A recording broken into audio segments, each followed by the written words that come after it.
Hello everyone, this is David here at Tenderfoot Yogi. Thank you for joining me for this conversation. You are surrounded by divine love with Francesca Ruini. I'm excited to bring Francesca to you. I think you're truly going to enjoy her. Here we go.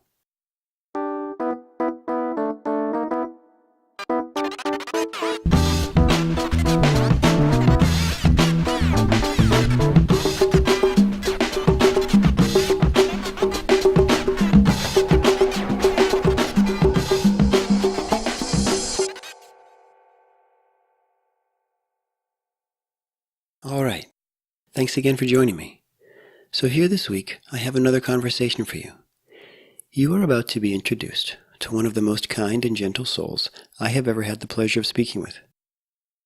Francesca is a certified Ananda meditation teacher and someone who has been practicing meditation herself for many years. She's also a professional ballerina, an artist, and a yoga teacher, though you won't hear her talk much about any of that in this conversation. She is not one to offer her resume. She is one, it strikes me, who will speak directly from her heart about anything and everything we might ask her. Okay, before we get into this post, just a quick reminder to follow Tenderfoot Yogi on Instagram and Facebook. I'm posting blessings, meditative chants, and anything else that strikes me almost daily, so definitely connect with me there. Also, remember to subscribe to Tenderfoot Yogi. When you do, you'll get my weekly email, so that you'll never miss an episode, and I also offer personal thoughts, insights, and teachings from others who I have found inspirational each week. Ideas and resources that I reserve just for my Tenderfoot Yogi subscribers. You'll also get my first ebook, 100 Simple Insights for Ease in Your Awakening. A resource to help you open to the lightness that you're about to hear Francesca talk about. To get the book and your weekly email, just go to www.tenderfootyogi.com and click the free ebook link in the top menu. Okay then, here is Francesca. Hi Francesca, it's nice to see you. Hi, how are you, David? I'm doing great, thank you. I should probably say to our listeners that this is Francesca Ruini, and you are, and what I know about you is that you are a teacher of meditation, and I know this because you and I first met during the meditation teacher training through Ananda.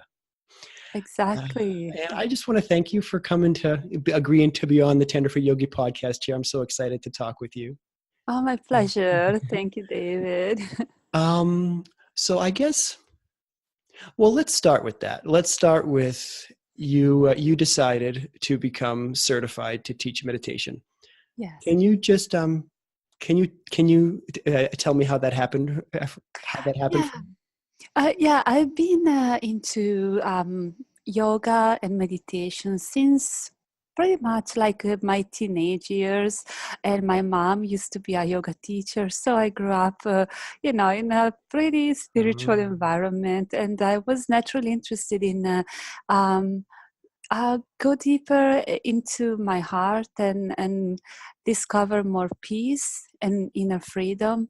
So I studied meditation for several years, and yoga and other spiritual healing ways. And at some point I felt in my heart that I wanted to share this with other people, because I found a lot of benefits in myself during the years, practicing different meditation techniques and breathing techniques. And so because of myself, and I saw the positive effects that were happening into my own self, I thought maybe I should, be teaching this. And in order to teach, I should have like a certification. So I always been very close to the teachings of Paramahansa Yogananda, and I visited Ananda several times in my life, especially the Ananda in Europe, in Assisi, Italy, where I'm from. And I felt very connected to the teachings, and that's why I decided to go into the certification with the Ananda businesses. Wow. Yeah. Okay, I have like so many questions for you now. Good. Thank you. Thank you for that background. I'm not sure where to start. And it strikes me, it was such a, it, it always, I'm always struck when I meet someone who can point to just the word spirituality and point to your heart and point to yoga and point to meditation from such a young age. You mentioned your teenage years, because for me Yes. it started way, way, way later. Um, so you were, so people are going to wonder about your accent, although I think it's fairly straightforward to think to know you have an Italian accent. So Yeah. you're from Assisi, Italy. Is No, I am from the northern Italy, so in between Florence and Milan, a town called Modena, where it's close to Bologna, so it's very good food, very good.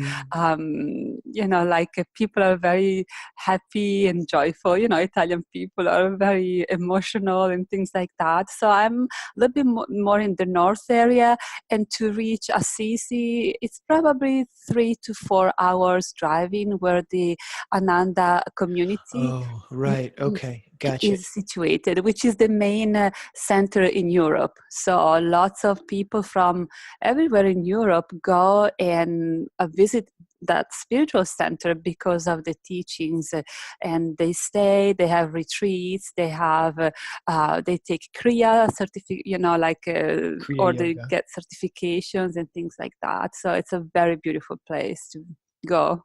And did you ever do do you just, I'm curious now, do you practice Kriya yoga? That's the kind of yoga. I I do have kriyas, but they're not directly with the Ananda spirituality. So I don't follow their kriyas, but Okay. I really appreciate them, and I think many paths are so similar, and they all lead to the same beautiful love and light that is within us and all Mm. around. This was one thing that I remember the first time we spoke during our teacher training. This was something that struck me. You have such a way of speaking about speaking, such a way of speaking about your heart and what you feel and the light that you feel. And I kind of want to circle back to that question about kind of the starting with your mom and Yes. yoga. I mean, is this, I mean, cause I had wrote down ahead of time, this is just a question I had for Francesca. Yeah. Can you point to a time when spirit, quote unquote, spirituality became real for you? Was it Yes. real for you that early on? Yeah,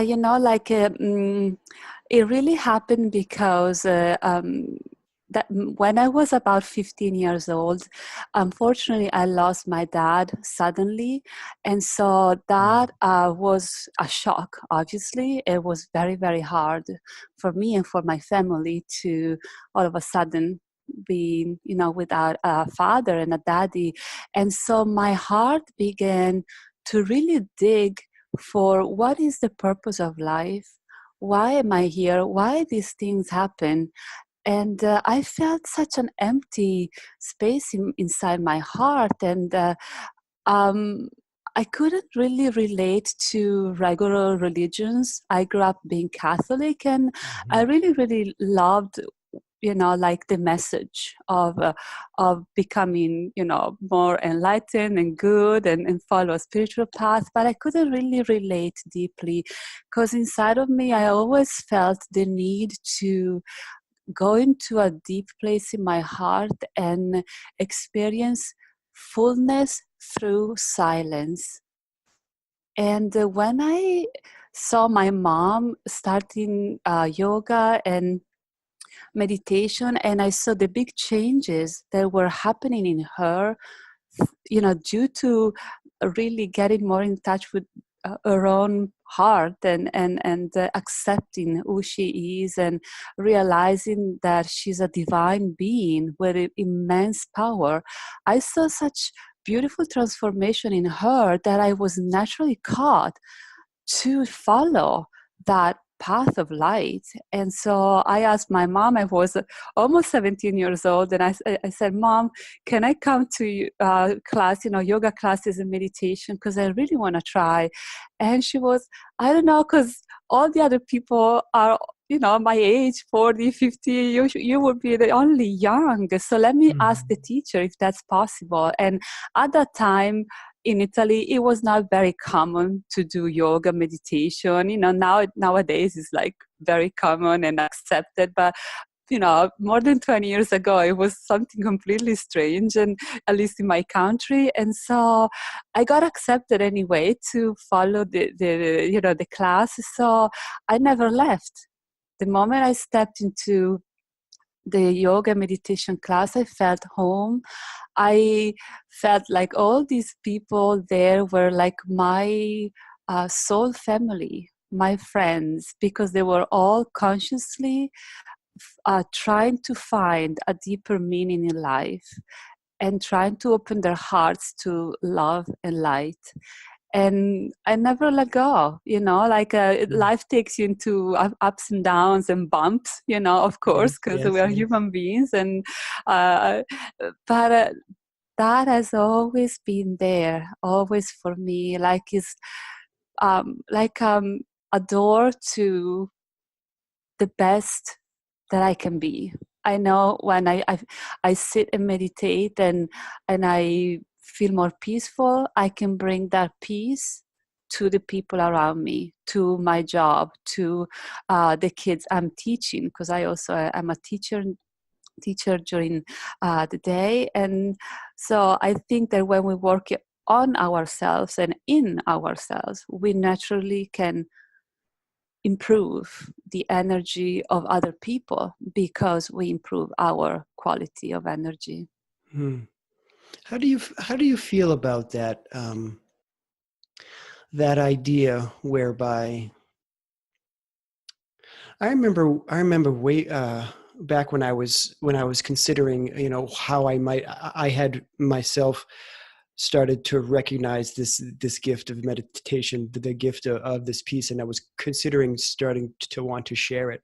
And I remember speaking with my sister early on, and one of the things that she said was, you know what, right now you don't have to do anything right now. You can just walk down, go out of the hotel, walk down the street to that pub that that you go to now and then, and just sit there and be there. And you just being you with the energy that you now have with this practice that you have sustained for a while will change people. And I bring that up because you mentioned this idea of just being yourself and sharing your energy and the peace that you found. What's your take on that idea? I believe more and more, and this is just my personal belief, that what is my direct energy is not that important.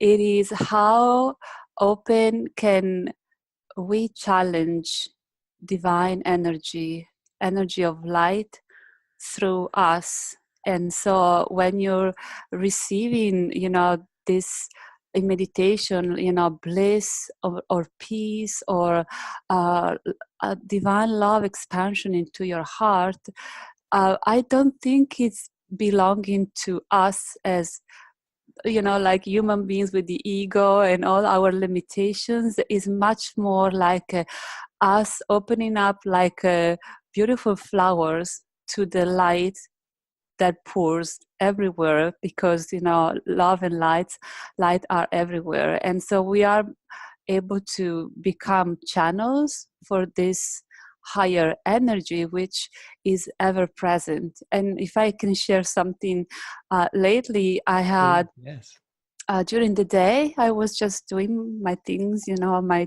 chores and things. And at some point, I felt like a very beautiful energy around me. And I had this feeling or revelation. I don't know how to explain that. And I heard this beautiful message into my heart and into my mind. You are always surrounded and enfolded in divine love. You and every everyone can experience this, especially in these moments of challenge when you are sad or angry or tired or depressed, or all these, experiences that we go through life. Always remember that there is this beautiful cocoon enfolding you in divine love. And when I had this, I heard this in my mind, into my heart. It was like a spiritual experience. I felt so grateful, and all of a sudden, like a little inner door opened to me, because even if I'm meditating since, my 20s, pretty much, some things are not obvious, they come to you little by little, maybe when you're ready to receive them. And so now it's been a few days that this happened, and I try to remember this through the day, like especially when I have moments of stress or difficult situations. I try to bring that phrase into me and say, Francesca, you are surrounded and hugged by this constant love, divine love that creates everything. And so for me, it's very important to share this message to and with other people, because I believe that any improvement that a meditation teacher can have, it's not really because of his or her own, good work. It's because of divine grace that Mm. flows through you. So this is my personal belief. And I'm remembering this now, Francesca. It's been a while since we spoke, and I feel like I just want to speak to you every day, because when you would have this way of, I just feel this calm come over me whenever you Oh, speak, and I love it. The so Well, let me ask you this then, because you're a meditation a teacher, and you have students come to you, and certainly you have students come to you as I do, who are brand new. And when a yes, student is brand new for meditation, all of these beautiful experiences, and this wonderful gift that can, in time. I mean, and you've been meditating for decades, yeah, yes, and and how do I want to ask this? Initial experiences with meditation, if someone has an experience like you just described so yes, beautifully early on, I have met people like this who've had this experience. They then spend the next 3, 5, 10, 20 years chasing that experience, yeah. as opposed to being with the practice on that particular day in that particular moment. So kind of, what's your approach in tying in the beautiful, eloquent feeling that the feeling you just described so eloquently, to someone who's kind of just starting out? For me, mm, first of all, I think that every single student obviously comes from a different background, with some opening into his or her mind and heart that are completely different. So the way you approach the meditation with one student can be completely different than with another one, so at least in my experience, sometimes you can directly approach meditation and teach that in a very spiritual way, because the student comes to you really wanting that, to Mm-hmm. really experience like the depth of spirituality. Other times, more often, I saw that people come to have like less stress into their lives, Right. or to calm the mind, or to age more gracefully, because they read or heard that it's a good way to like be more calm. So Mm-hmm. in that way, I think it can take a little longer to um, present meditation as a pure spiritual tool to a connection with the divine. But nonetheless, actually I had a student of mine that business, like a lot into business, so it didn't come with a like a spiritual approach to meditation. It was more for like having more peace and less stress in his life. Right. Yep. And after a few weeks of meditation, he came to me saying, I am so thankful. Meditation changed my life. This is the best thing that ever happened to me. And this person is very successful in his career. And um, and even not even talking about divine, and just bringing the attention to the techniques that you and I actually studied Yes. together during our training, and reading a few things, talking, because I think as a teacher it's also important to keep a little space, um, and dedicate that with the student into direct communication of your personal experience with them, because it can also show them what you earn and gain from meditating during the year, so getting to know them a little bit better, not only teaching and saying goodbye, see you next time. I Right. think for me at least it's important, because I see that it creates a deeper bond, and the students get to know you, teacher, also as a human being with your personal success stories and non-successful stories about meditation, because we all know that sometimes we want to meditate, and then our mind starts wandering, and we get distracted. It happens to everybody, even Hmm. people that meditate since many years. At least I am totally into that. Yeah, I'm raising my hand with you. Hmm. So for me, like the spiritual, like let's say, like for me, meditation equals spirituality. My approach is completely spiritual, but I understand and accept also people that want to meditate for different reasons, because ultimately I think that inside all these beautiful people, the part of them that leads them to meditate is their own soul, their spirit, their loving spirit that wants to breathe again and unfold into, again, being more light, more gentle, more caring, and more kind. And if they receive like a particular like meditation experience, like the one that I share with you a few minutes ago, my suggestion in my personal experience is not to try to revisit that or have that experience again. It's just receive what you're having at the moment, and let it go. It's like when you dream, if you have a beautiful dream, you wake up and you're so blissful and beautiful, but you are not going to go back to sleep and trying to have that same dream again, because it's not natural. When you force That's a things. great analogy, Francesca. Thank you. Yeah, Yes. when you force things, they will not be natural, and so they will not be true, you know and so for me, even if you have like a very deep experience of love, bliss, peace, divine grace, it's all beautiful, and the best thing you can do is try to be grateful and apply that to your daily practical life. Mm.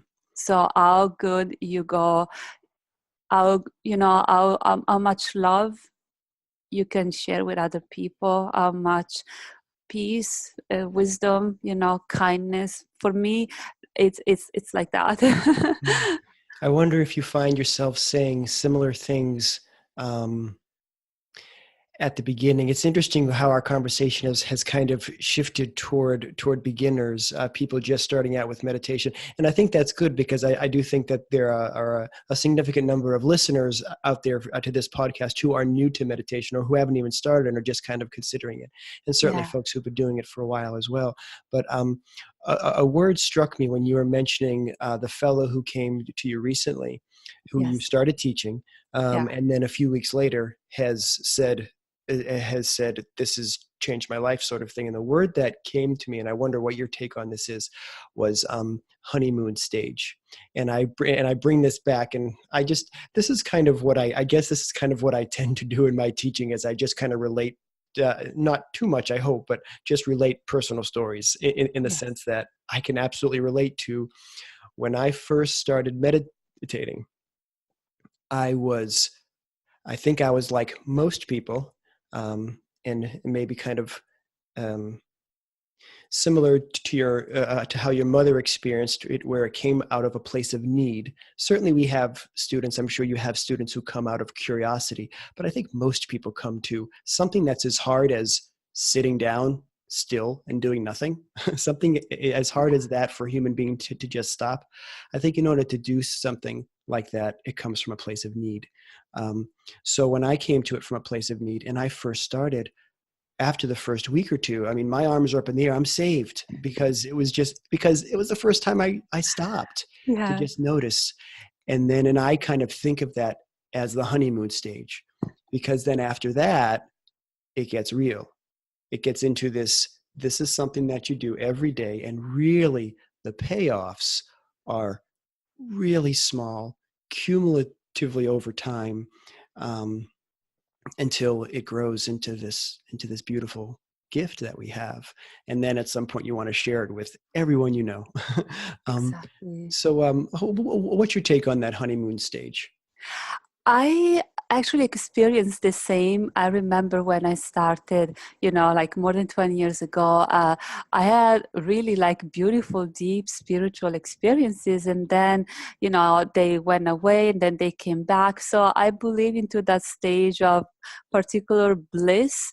And I kind of think, and this is just my own thinking, but it's maybe because the soul has been so uh, it's like coming back home. Okay, let's see the soul being away from the light and love, and finally you feed this light and love to the soul of this person. And so the soul makes you have beautiful experiences all at once, because it's such a joy to reconnect with your true essence.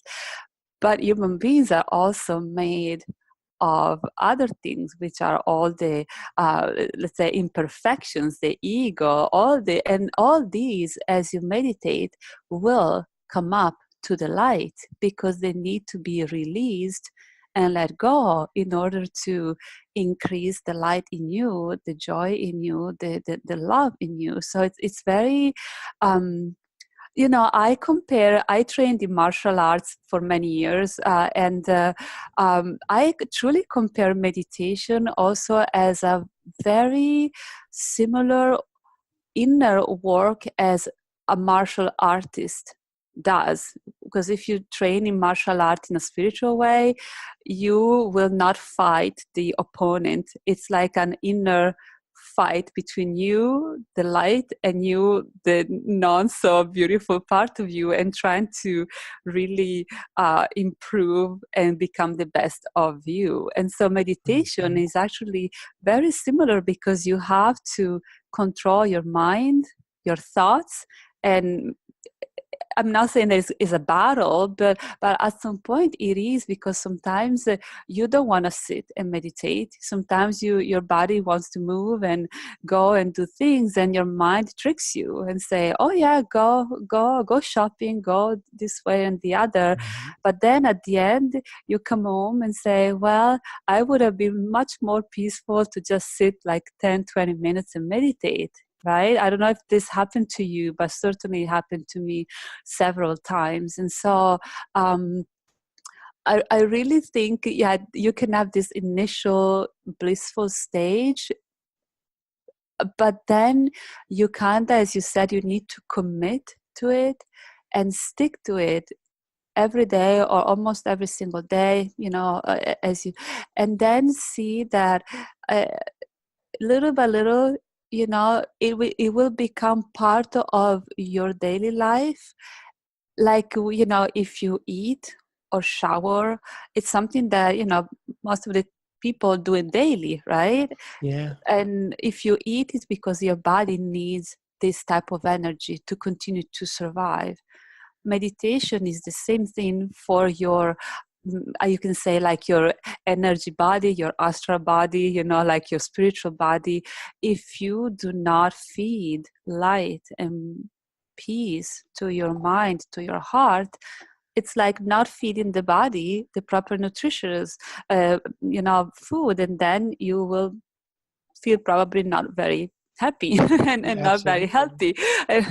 I remember So, that. I actually remember you remind me going back to our teacher training. One of the analogies that I often share with my students that came straight from Ananda, was this idea of the three-legged stool, whereby we're pretty good at nourishing our bodies, or at least, we know how, and we're pretty good at nourishing our mind. We know how to read and to educate ourselves and such. And yeah, that third stool is everything we're talking about now. That third stool where we don't know, or more specifically, we've forgotten how to feed and nourish our soul and our spirit.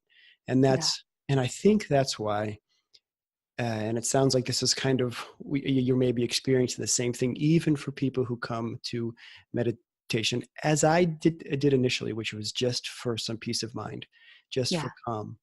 They come to it. I certainly have folks who come straight from a scientific background yeah, standpoint, because I want to change my brain so that I will be more calm. At some point, and I think maybe it's because of what you spoke to earlier about that reconnection that happens, it just happens. It just becomes more than that. But yes, but we are humans, right? And we have stuff that we do every day. We have stuff on our mind. And you mentioned kind of this this battle with our mind that we don't really want to set up. I have this one woman who comes to my meditation group, and she is lovely, and I think she's a little hard on herself, as we all are, as far as being able to control my mind or turn my mind off. I'm always thinking about something else, and that's just everybody. yeah, That's the way our mind works. yes. But in time, this practice, and you have been practicing longer than I have. Um, in time, this practice, it doesn't just change our brain's structure, right? It changes us. Exactly.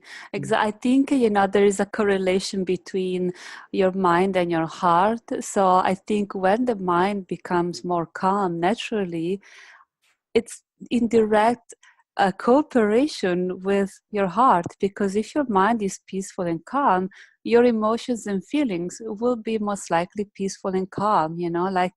Um, I, how can you be agitated in your heart and having a peaceful mind? It's almost impossible, because the moment you put a bad thought into your mind, your heart and feelings and emotions are going to start to feel stress or negative energy, or anger. The moment you place a positive seed or a positive thought into your mind and you keep that, your heart is in direct association with that. Because if you will just think for a full minute or say that loud: love, love, love, love, love, love, how does it feel? Like, Mm. or you can use peace as a word, or you can use blessing. You can, any beautiful quality are like little seedlings that are planted into our minds. And if we nourish those consciously with the practice of meditation, our mind will become a beautiful bouquet of flowers. If we put inside all negative things, I hate this, I don't like this, why this person this, your mind naturally is gonna feel bad, and your body and feelings will be directly touched by this. So Mhm. for me, I believe that things can be very, very, very simple, and human beings tend to complicate, because it's too We much do. mind work and less heart work, and so what you do, that I know that you also sing, some devotional or spiritual songs into your meditation classes, Yes, is yes. so beautiful, because that helps people to let go, open their hearts. And when somebody is calm and happy, most likely the meditation will be easier, because the mind is already at ease, is already content. That's really interesting that you mentioned that, because one of the things, musical spiritual chanting is so close to my heart now. And one of the things that, we always talk about with chanting is that it kind of just goes right past our mind and goes straight to our heart, right? And opens us in a new way, in a different way. And that's kind of something that I for those who are new to my class or to my teaching, I always explained for those who are new to chanting and singing. But now you mentioned what you just mentioned there, just about uh, letting go. There's so much in society upon singing, like only people who are talented and can make it on American Idol are like supposed to sing. Otherwise, just sing in the shower. And even if you sing in the shower, it's probably bothering your family. They say, "Oh, that's enough already," right? But so like we all think that we can't sing, right? That only other people can sing. But I wonder now what you were just saying about letting go. If when we start out, if you can let yourself go enough to sing, Yes, then maybe that starts the opening of letting go enough with your mind to allow exactly. you to allow your heart to come into to come into meditation. Yeah. Yes, I believe it's like a release, right? People come and they want to be more peaceful, so they're not having like an audition for a solo part, right? They're together in a group. And one more thing that I wanted to share is I always say to new students to continue to meditate, to find a group and meditate together, Right. because it's called satsang, right? So the Right. company of, let's say, spiritual people, because they can reinforce and help you as a beginner to continue into this path. Whereas if you start and you take a couple of classes and you say, oh yeah, now I know how to do it, I know the technique, I'm just going to do it all by myself, it can help, it can be okay, but many times life takes you into so many different other directions that you're just gonna give up, or you don't believe is helpful because you don't feel the results.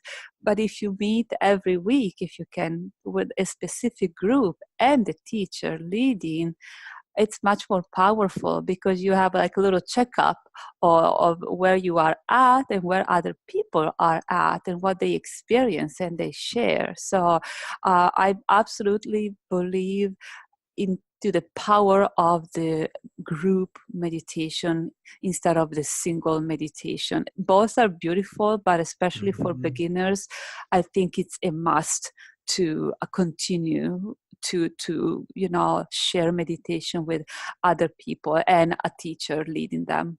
I completely agree with you. I think, Yeah, and I think I'm coming to that realization. The more and more students, beginner students, I see the idea of doing so together, because it's just for me. I didn't, and it took me years before I meditated with anyone else. And for me, it just kind of took. I mean, I feel like I was kind of devoted from day one, and maybe that came from a place, of where I was, why I had started. The place of yeah, need where I came from. But I think that there are certainly plenty of people for whom it can fall away exactly as you just described, because right, you wake up in the morning and you got a lot of important things to do, right? You got a lot of other things to do, and sitting down for even 5 minutes, it takes until it becomes a habit, until it yeah, becomes something that you're and I think early on we're talking a lot about beginning meditators now. yeah. um, Having that just kind of commitment, I will, early until it becomes something like you said that you just, it's like eating. It's just something that Yes. you do. And if I may say, it's not only about the time or the hour or 2 hours where you meet and the teacher leads the meditation, but it's also like in my direct experience when I went to Ananda. And the first time I was really young. I probably was like 18, 19 years Wow. old. And this is in Then I Italy? continued to go like for many years, but Mm-hmm. I was struck by these beautiful people that they could meditate, sit straight and not move for like 2-3 hours. And like I just started, so maybe I would do just half an hour, and Mm-hmm. that was enough for me. But besides that, then I would see them after the meditation, and everybody, I remember I would eat with them, and everybody was so kind, so gentle. You could see in their eyes this beautiful light, and all of them, and they were like maybe at that time 50, 60, 80 people living in that spiritual center, and all of them held this beautiful kindness in their heart and this beautiful light in their eyes. And I was, who are these people? I want to be like them. Mm. I truly want to be like them, because they were clearly, consciously communicating a type of living that was much more blissful and caring and kind than what kind of normal life presents. And I was so touched that I came back many, many, many other times for weekends or for a full week of retreat, because for me it was like being honestly in heaven, and then Mm. coming back to real life, but taking that beautiful, blissful experience with me. And so you really cultivate yourself little by little, and you might not feel that you're improving or you're getting better, but people around you might ask you, wow, why you're so calm? Wow, you really are more peaceful. Wow, look at, Yes. and people come, also students of mine, they said that, I was in the office and everybody keeps telling me, why am I so peaceful? Mm. And somebody that meditates maybe 15 minutes a day, not even like for Yeah. a big amount of time. So um, to me also, you mentioned something, that we tend also to be harsh with ourselves. If Yeah. we can't maybe keep our mind in meditation, but to me, um, and I'm a person that tends to be very precise and perfectionist, so I've been there. Um, but more and more, I'm discovering that harsh energy doesn't bring any positive results. And Mm. so when I meet the beginner students, I always suggest them, don't be harsh, even if your mind keeps wandering, or like your body maybe is a little bit uncomfortable. Acknowledge that, embrace that, and be kind to yourself, and be happy that you decided to take the time to improve and get more peaceful, and do not expect to change overnight, because we come from a full lifetime of certain experiences and certain pattern in our mind, and we can't in 1 second shift everything around and expect to to be Right. completely in peace. So Francesca, I have about 12 notes over here on my notepad of other things, just of things that have come up that I want to ask you more about. But I want to be conscious of time, so maybe I'm going to have you back on Tenderfoot Yogi sometime. I would love that, But absolutely. tell me first for a few minutes before we go, what are you into right now? What's the current project, or what are you most excited about? Okay. So as you know, I teach meditation, but I always been also devoted to art because I'm an artist. I grew up being a professional ballet dancer, so I've been teaching ballet and choreography and meditation and singing kirtans and devotional music. So I'm very much into art as an expression of beauty. So to me is I am very passionate about inspiring other people. Me, that's my number one thing that I dedicate myself these days, and also it's been a while actually. Is to I feel so happy when either I'm teaching a class and people leave and they're feeling more inspired or more blissful or more happy or released.